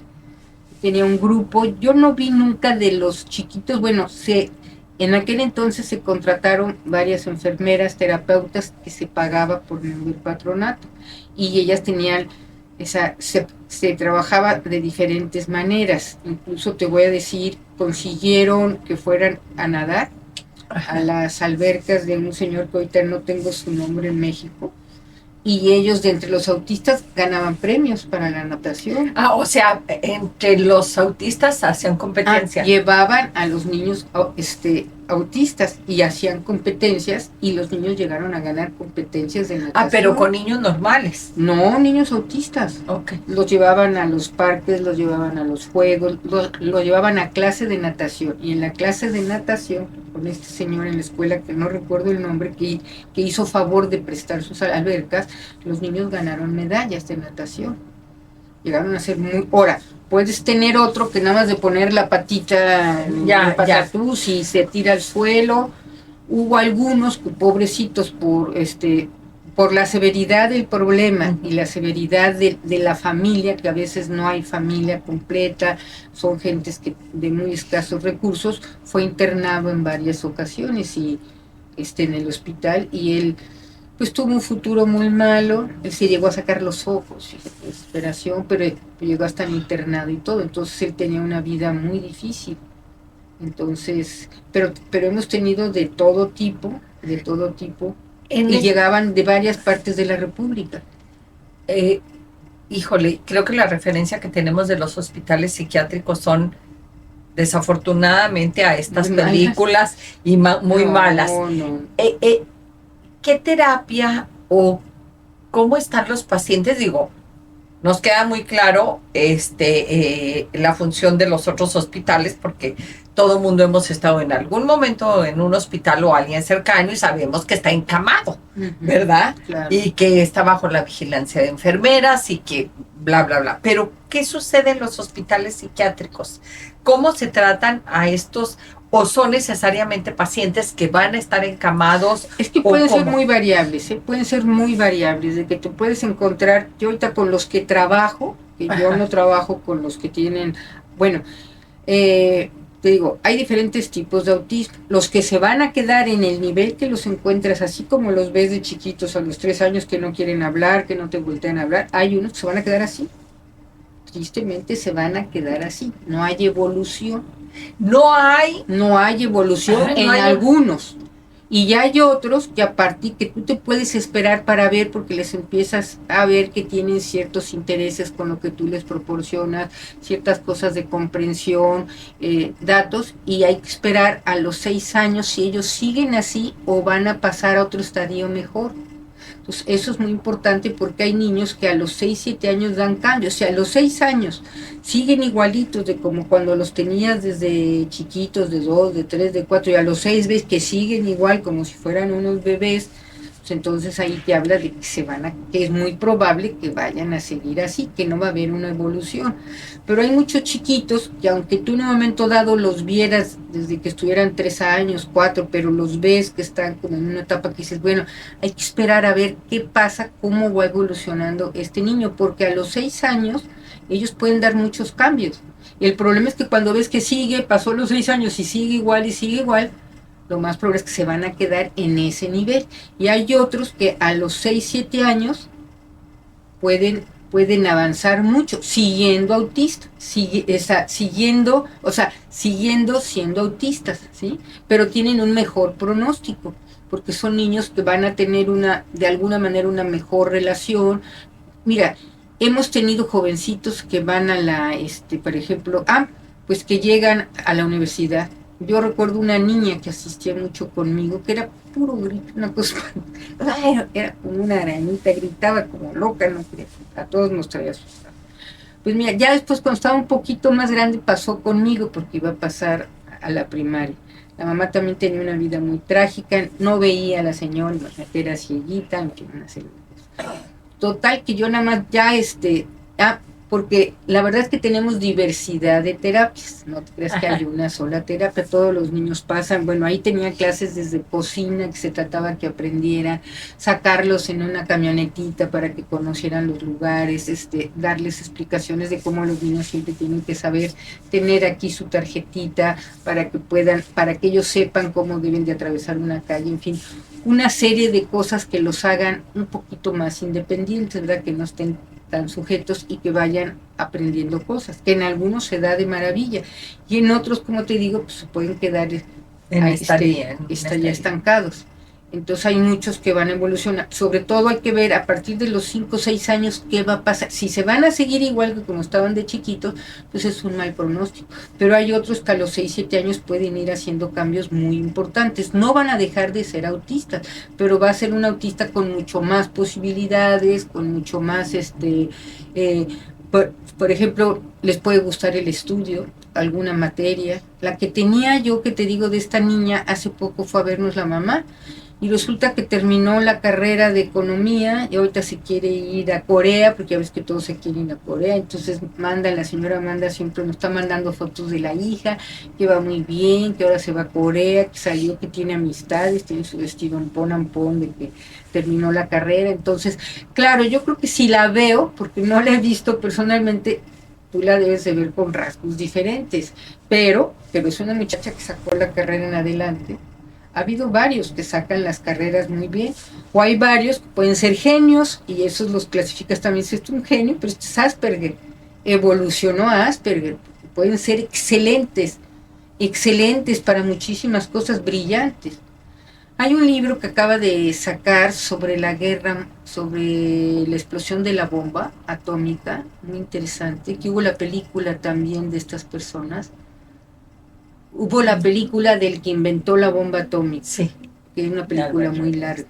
Y sacaron el libro de todos los personajes que participaron en la fabricación de la bomba atómica. Ajá. Y eran gentes brillantes. Ellos fueron, por ejemplo, unos de ellos, otro fue el que empezó a trabajar con computadoras. Ajá. Era un jovencito que estaba en Inglaterra cuando la guerra. Y él fue el que construyó la primera computadora. Y los que venían de Europa del Este, que eran por la guerra, eran gentes brillantes, además que tenían unas personalidades de lo más extrañas. Muy fuertes. Muy raras. Se peleaban, se agarraban de la greña, lloraban, se tiraban de los pelos, eran terribles. Entonces, eran gentes geniales. Y en ese libro viene después cómo ellos jugaban con las computadoras, que ellos mismos descubrieron cómo podían jugar ajedrez y cantidad de cosas, siendo ellos ellos eran más bien Asperger, claro. Para sus relaciones sociales eran pésimos. Entonces, ahí te habla de lo que tenían de pareja, de los pleitos, entre ellos mismos, pero eran brillantes para muchísimas cosas.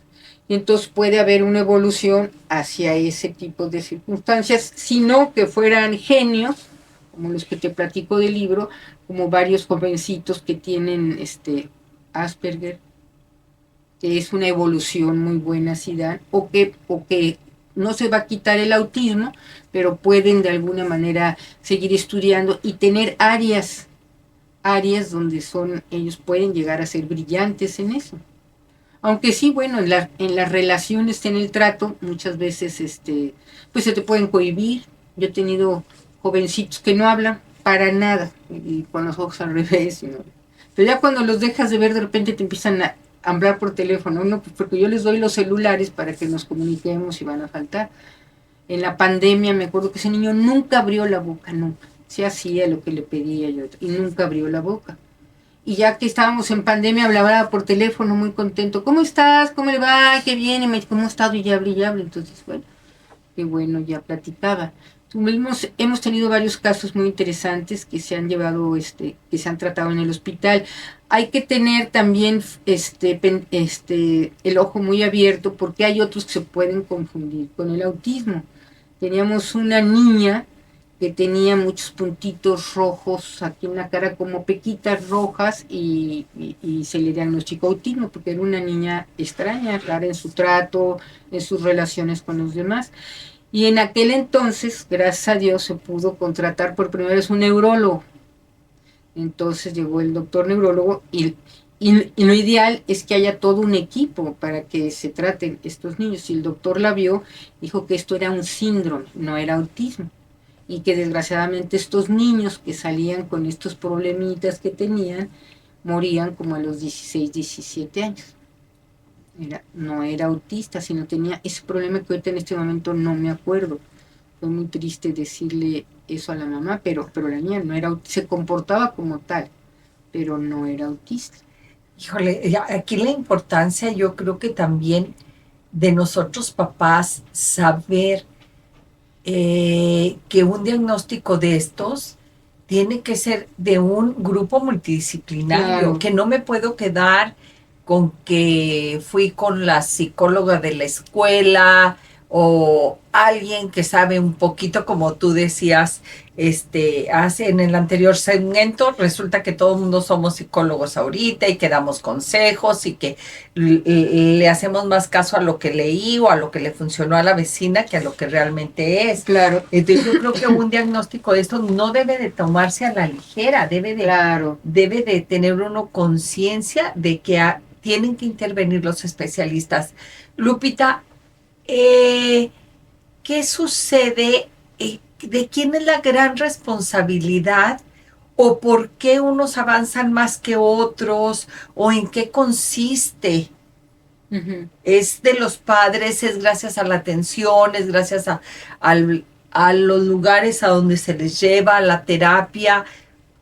¿O en qué consiste? Pues mira, yo creo que es una pregunta muy importante. ¿Qué consiste? Yo creo que hay niños. Bueno, ahí dentro del hospital tenemos una compañera investigadora, la doctora Marielena Márquez, que ha hecho investigaciones con algunos niños desde que nace. Entonces, lo que te puedo decir es que finalmente el trato, bueno, yo creo que lo primero es ver que para los papás, pues es un choque muy grande. Ajá. Primero porque no saben qué le pasa, este niño no hace, claro. No mira, o hay algunos papás que lo mandan y dicen, es que ya le pedí que lleve la cubeta y que la meta al baño y que la lave, tiene 3 años, le digo, mire, ni aunque no fuera autista, ¿no? Le digo, señora, pues está muy chiquito, primero tiene que saber. Ni aunque no fuera autista, sí, aunque no fuera, pues el niño está chiquito, pues lo que pasa, pues se le cayó en el agua, se fue a otro lado, regresó, a lo mejor es más inquieto, pero no necesariamente tiene que ser autista. Yo creo que el golpe para ellos es fuerte, no siempre acuden a que se le atienda. Primero, fíjate que curiosamente, lo que he visto, bueno, es que sobramos psicólogos ahora en la actualidad, entonces la gente va a ver a lo mejor antes de llegar al hospital, procura ver antes a sus psicólogos o sus terapeutas y todo. Algunos les dicen que tienen autismo, sí les dicen, pero en el tratamiento yo creo que en el hospital de nosotros es muy completo, porque no nada más pasan a una sesión con nosotros, sino tienen varias intervenciones que se les dan, ¿sí? La idea no es necesariamente para quitarles el autismo, es para ayudarlos. Es para ayudarlos. Eso yo creo que nos debe de quedar claro, que el autismo no se quita. No se va a pero quitar. Puede llegar a transformarse y mejorar en otro, pero no se quita. Y pueden transitar algo que sería muy importante, que sería el trastorno de Asperger, que es lo que se habla de los Asperger, que son personas muy inteligentes, con muchas capacidades muy exclusivas para algunos, que tienen dificultades en su relación. Puede sí. Si hay alguno que le decía a la mamá, le contó a la terapeuta que le dijo que su hijo, bueno, ya tenía 20 años, ¿no? Y que quería ir a Acapulco con una amiga. Entonces la mamá estaba muy preocupada porque pensaba que pues el muchacho lo que quería era tener relaciones sexuales con la muchacha. Pero pues el muchacho estaba lo menos interesado en la sexualidad. Sí. Él estaba muy interesado en ir a Acapulco, conocer Acapulco y con la muchacha porque era la amiga, pero en relaciones sexuales él no estaba en lo absoluto interesado en eso, no tocó para nada. La mamá estaba muy asustada, pues es que seguro... ¿Y ahora qué hago? Sí, ¿y qué le digo? Le pudo haber dado unas clases, pero al muchacho ni le interesó, ni en lo absoluto, no, él no estaba preocupado por eso, él estaba muy contento en su casa con su mamá y viajando con una... Y Lupita, ¿a qué edad se diagnostica este problema? Fíjate que hay algunos médicos que dicen que a partir de los 3 años, pero yo te dije al inicio lo que me impactó del niño de la un muchacha. bebé. Sí, Pero bueno, porque tú estás en en este medio, quizás ves lo que muchos otros no vemos, pero comúnmente, ¿a qué edad lo puedes diagnosticar? Pues mira, yo creo que hay muchos papás que se dan cuenta que algo está raro desde Ajá. chiquitos. Y más si has tenido un bebé, si has tenido un sobrinito, ¿no? Hay algo que te dice, no Eso sé, no el está bebé bien. lo cargas, te puede llorar, le puede dar una crisis que quiere que lo regrese. Pero aquí lo de la mirada, de veras que nunca había sentido yo nada de eso con él. Dije, ay, sentí que me traspasaba con los ojitos, pero ni fu ni fa, ni me quería, ni no me quería, ni nada. Entonces, yo creo que en muchos niños se puede hacer ya desde cuando están muy pequeñitos. Yo diría que hay que tener cuidado que no se vayan a equivocar en dar un diagnóstico a esa edad temprana, pero sí se ha visto que muchos niños que lo tienen desde pequeñitos, si has tenido hijos, has tenido sobrinos, has tenido otros con quien convivir, cuando tomas un niño así, si hay algo que te vibra, a lo mejor no lo sabes explicar, pero dices, Hay algo raro. hay algo raro en el niño. Sí. Entonces, aquí la recomendación sería que si tú tienes un bebé y ves algo raro, lo que sea, hay que acudir y a lo mejor no se nos va a ocurrir o nos resistimos a acudir ante un psiquiatra, un psicólogo, pero los pediatras están capacitados, si bien no para hacer un diagnóstico como tal, sí para decir, señora, lo que usted necesita es llevarlo a un psiquiatra. Pues que lo acompañaran. Si tú como pediatra nada más sentiste algo raro en la visión, digo, ¿cuántas veces puedes decir, ay, es un problema de ojitos, ¿no? Sí. Eso, ay, es un problema de ojitos, váyalo. O a lo mejor está con el oftalmólogo. como Ajá. que de repente te vas a enfermar y traes la mirada medio perdida o algo, ¿verdad? O hay gente que no cree, muchos incluso médicos especialistas que no cree que se pueda detectar desde esa edad. Entonces Ajá. ellos te pueden decir que es normal. Ajá. Pero yo creo que a veces, como dicen, lo que ve una madre o lo que sientes con tu hijo, que hay algo que no es un niño natural. especial, lo sientes, aunque sea tu primer hijo, ¿no? Lo sientes que no es natural, que hay algo raro le ves y no acabas de ver. Entonces puedes pasar con un neurólogo, puedes pasar con otros y a veces los médicos, pues, tal vez se les haga difícil hacer el diagnóstico de autismo, o tal vez piensen, pues señora, yo lo veo ya normal al bebé porque lo cargué, pero... ¿Quién es el que hace el diagnóstico de autismo? ¿El neurólogo, el psiquiatra, el pediatra? ¿Quién es? Pues mira, el si están bien preparados y ven de este tipo de niños con autismo, pues pueden estar preparados desde psicólogas o pueden estar, que los ven raros. A lo mejor no tal cual haces el diagnóstico, pues es que yo lo veo raro, a mí esto que vi o cómo me vio, cómo no me ve, me llama mucho la atención porque no lo Pero checa. ¿quién es el recomendado? A ver, si yo ahorita en este momento tengo un niño y digo, este niño tiene algo raro, no sé qué, pero hay algo raro en su comportamiento, en su mirada, ¿a quién debo de acudir? Pues yo no te podría decir a los psiquiatras infantiles, porque muchos psiquiatras infantiles también pueden dudar de que sean. ¿Y los neurólogos? Los neurólogos a veces tampoco. Los neurólogos lo que suelen hacer, digo, ya hay neurólogos brillantes, que sé que las mamás prefieren inicialmente llevarlos y que les hagan su electro. Sí, todos los estudios. Y no sale sí. nada, entonces te dicen, o sea, a veces las mamás creen que con hacerles un estudio del cerebro, un electro, ya, pues el electro salió, pues no tiene nada. No. No, yo creo que tendría que ser neurólogos que estén preparados y capacitados para el autismo. A ver, fíjate, ahorita que tú me dices de lo del electro, ¿el autismo es un problema físico o psíquico? No, es un problema, pues fíjate que ahorita ya me hiciste una pregunta muy difícil. Psíquico, no, yo creo que debe de tener, el otro estaba leyendo uno de los libros que le prestaron a Alberto sobre el autismo, pero era en inglés y que se estaba trabajando en Harvard, pero antes del nacimiento genético. Pues entonces, ¿qué se estaba genéticamente, qué estaban viendo antes que naciera el bebé? ¿Cuál era la deformación que había? Pero no deformación, fíjate, porque no era ninguna deformación ni de cerebro. O que faltaba una... Eso puede ser aparte que lo tenga. Ajá. Pero algo del cerebro, pero no una deformación, sino algún funcionamiento o cómo va a funcionar el cerebro del bebé cuando en un momento dado nazca y qué va a pasar. Entonces creo que ellos están ya averiguando desde genéticamente qué está pasando. Pero bueno, te voy a hacer otra pregunta para no irnos así como que por en lo que se está haciendo actualmente en la investigación. Ahorita, ¿el autismo se determina con un electro? No, creo que no. No, el electro puede salir muy bien. Ok. Sí, porque hay gente, te digo, que los manda que le saquen esto, le sacan el otro. Sí, y me dice, o sea, sí, para que también tengamos claro esto de que no es a través de un examen físico. Uh-huh. Es más que nada a través de todas estas pruebas que tú nos decías que hacen ustedes como psicólogos para confirmar el diagnóstico. Uh-huh, sí. Sí. Oye, qué difícil, pero definitivamente quien lleva a su hijo, quien va al hospital o que va con un psicólogo, un neurólogo, un psiquiatra, definitivamente quien hace el primer diagnóstico debe de ser la mamá. Sí, pues por eso no lo llevaría, exactamente. Porque les ves algo, ¿sí? Sientes algo, si no, nunca lo llevaría, ¿verdad?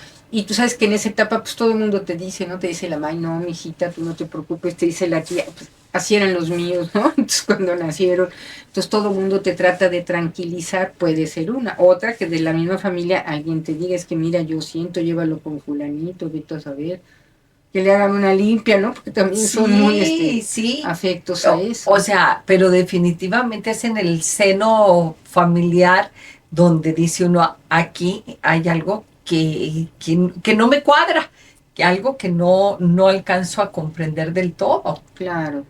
¿Sí? Y entonces el contacto de ustedes debe de ser muy cercano con la mamá también. Pues fíjate que las mamás son las primeras o las abuelas cuando te los llevan. A veces pasa que de entrada con los médicos, o sea, el punto de entrada del hospital son los médicos psiquiatras infantiles. Que se los refieren a ustedes. Se los refieren al hospital. Al hospital. Entonces los médicos los ven. Ahora, muchos médicos, a veces, te voy a decir, a veces ellos discuten que no es autista. Ellos dicen no es autista. Cuando son más, bueno, porque el autismo tiene uno a veces muy definido, un niño de película, ¿no? O de libro que no te ve, que está haciendo cosas, entonces pues ya lo ves raro. Hay otros que de entrada no se ven tan raros. Ya cuando puedes trabajar con ellos algo, tú puedes empezar a dar cuenta de que sí hay algo raro, de que hasta la manera de hablar, porque hay unos que hablan y unos que hablan muy bien de aspectos que les interesa. Hay unos que te pueden dar toda una cátedra de algo que les interesa. Claro que acabando la plática de lo que te interesa, se vuelven a meter. Se cierra la caja y ya acabaron, ¿no? Entonces, ¿y ahora qué pasó? ¿No? Y ahora ya. Pero te pueden saber impresionante de muchas cosas. Pueden ser, había un niño de una señora que lo llevaba al hospital. Ella tenía recursos y era, no me acuerdo si una de religión, pero entonces tenían dinero, el papá tenía mucho dinero, estaban divorciados, y él lo llevaba nada más para que lo checara. Este niñito era muy curioso, muy mono, y de repente empezó a hablar, y te hablaba de todos los llaveros, todo lo que tú tienes aquí, él te decía, esto es oro, y esta es plata, y esto que trae aquí es el condado, y acabando de eso ya. Se subía a los elevadores, me decía la mamá, inmediatamente cuando identificaba algo de lo que le llamaba la atención, por ejemplo los llaveros, este llavero que tienes está hecho, y se acercaba, este llavero está hecho de no sé qué y tiene esto. Después ya se podía quedar como que ya, ¿no? Como que tú dices, ay, pues vamos a platicar después del llavero, no, ya como que se moría un rato y ya. Entonces él identificaba perfectamente bien. Ahora, mucho pasa, alguna característica que yo veo en algunos es que llegan, te platican de algo que les interesa y que saben, y saben muy bien, y después ya se guardan un olvida. silencio, después guardan. Otros que no hablan, pero van en preparatoria, algunos van de acuerdo al programa, porque ahora ves que desgraciadamente muchos Sí.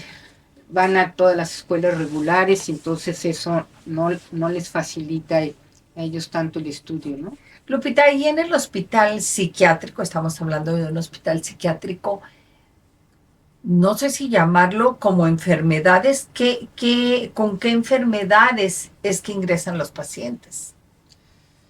Pues mira, ¿no? Pues enfermedades de tipo... O no sé cómo se le Sí, pueda sí, llamar sí. a la ¿Qué sintomatología. tipo de diagnóstico ¿Qué se tipo? les da? Ándale. Por ejemplo, los mandan mucho los maestros generalmente, Ajá. muchos a veces los maestros, y el primer cosa que creo que es el motivo que los mandan, porque son muy distraídos, porque no entienden, porque no trabajan. Otros porque de plano los corren, porque ya no los aguantan, porque son muy traviesos y muy O inquietos. agresivos. Agresivos al mandar, sí, esos son más difíciles, esos a veces no te lo dicen la mamá siempre, ¿no? Pero los agresivos son los que generalmente corren de la escuela, ¿no? Y entonces ya no los aceptan.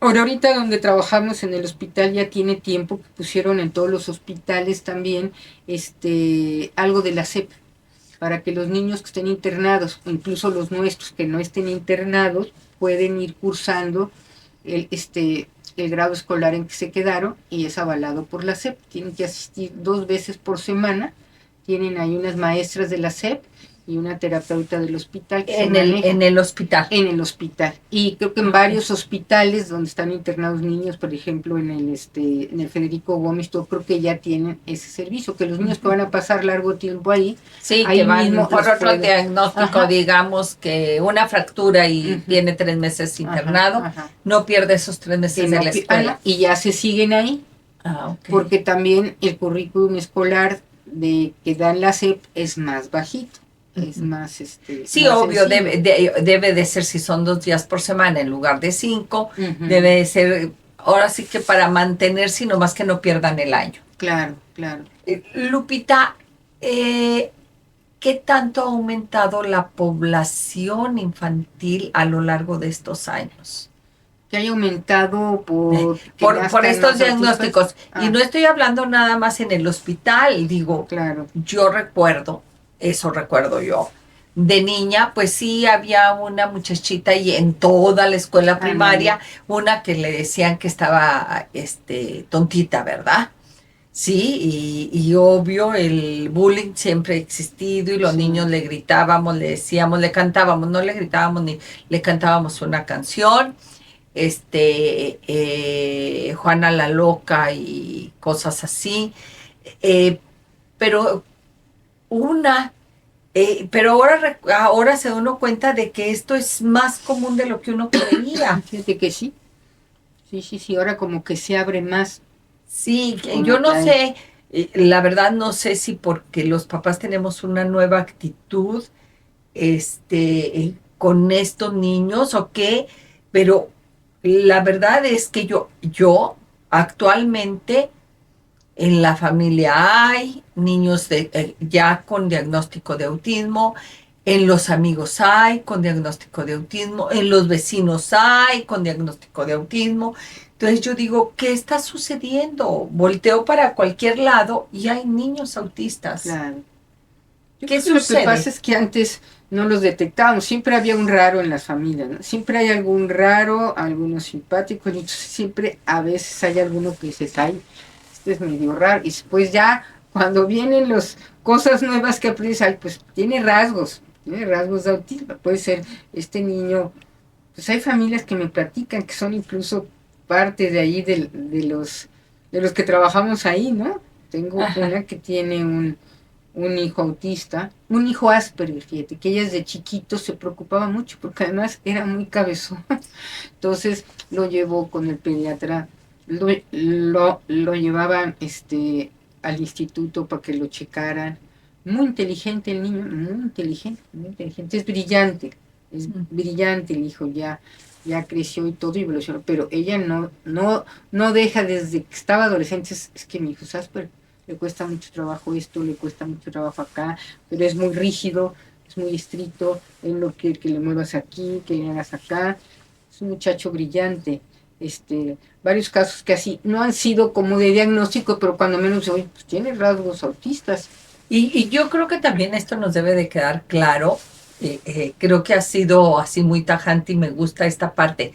El autismo no tiene que ver con la inteligencia. No, porque te digo, hay autistas con retraso mental y hay autistas brillantes, como los que te platicaba yo, los fenómenos de estos de los del libro de la guerra mundial. Y hay gente, yo creo que si sabemos más de características del autismo, podemos identificar incluso en la gente a veces que tratamos, o en algún familiar, pues es que no se lleva con nadie, pero pues es brillante, mira cómo hizo esto, mira cómo sabe esto. Puede tener sus rasgos autistas. Por eso les decía que resulta que yo creo que todos en un grado o en otro tenemos grado autismo, que la batería social se nos acaba muy rápido, como me dice mi nieta a mí, que mi batería social se me acaba rápido. Le digo, es que es como los programas, no más de 2 horas. Y ya, pero y que también somos retraídos y que no tiene que ver con la inteligencia, definitivamente hay temas que no nos interesan y ponemos nuestra barda y no queremos, así estemos con el vecino, no queremos seguir escuchando eso, ¿verdad? Y además que es muy importante eso, fíjate que se me olvidaba, que bueno, como dijimos, hay comorbilidades y generalmente muchas veces pues ellos se deprimen y además se ponen muy ansiosos. Entonces, ¿cuál es el hecho de no poder comunicarte como quisieras? O de no poderte entender como los demás. De sentir que estás fuera de ese, que estás excluido de ese mundo. Eso te ocasiona mucho ansiedad y depresión. ¿Qué es lo que te lleva al suicidio? ¿Qué es lo que nos lleva al suicidio? Ay, Lupita, yo creo que tendríamos que hacer otro programa, que de hacer un programa especial para hablar precisamente de dónde, de los senos familiares, cómo acontece todo esto. Yo quiero decirte ya para finalizar que en Durango somos afortunados. Hay una asociación de padres de familia de niños autistas que creo que esto ha servido para al menos darte cuenta cómo la propia familia va sobreviviendo, porque también es importante darte el apoyo y decir, ¿sabes qué? Tenemos que vivir con esto, o sea, ya lo tenemos, es parte de la familia y hay que seguir adelante, pero sin, en 2 situaciones, encadenar a la familia al elemento que tiene autismo y ni limitarla, ni tampoco al autista hacerlo sentir o que es el culpable o que es el extraño o que es el ajeno, ¿sí? Lupita, pues muchísimas gracias por permitirme hacer un espacio dentro de tus vacaciones. Muchas gracias. Y es un tema súper interesante. Yo creo que más allá de que tengamos o no tengamos a alguien en la familia, esto es un tema actual que a usted y a mí nos interesa mucho. Así es de que, Lupita, muchas gracias. A ustedes, amigos, muchísimas gracias por permitirme estar en sus hogares. Y obvio que tengamos los ojos más abiertos, no para señalar, ni para determinar, ni para hacer diagnósticos, porque no somos psicólogos, ni psiquiatras, ni neurólogos, pero sí quizá para poder apoyar a alguien, que es de lo que se trata. Yo creo que una fundación, si pudiéramos ser todos una fundación silenciosa y apoyarnos y ayudar, incluso colaborar. Y la única manera de colaborar, yo creo que es decir, pues te puedo pagar hasta la consulta. ¿Sí? ¿Verdad? Hacer fundación. Gracias, amigos, gracias. Señal España presenta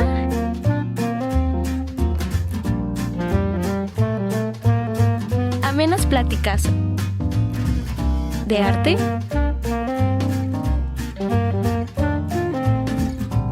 política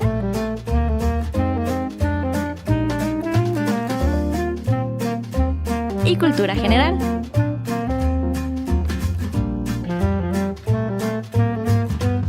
la mano de Pilar Rincón. Bienvenidos a El Rincón de Pilar.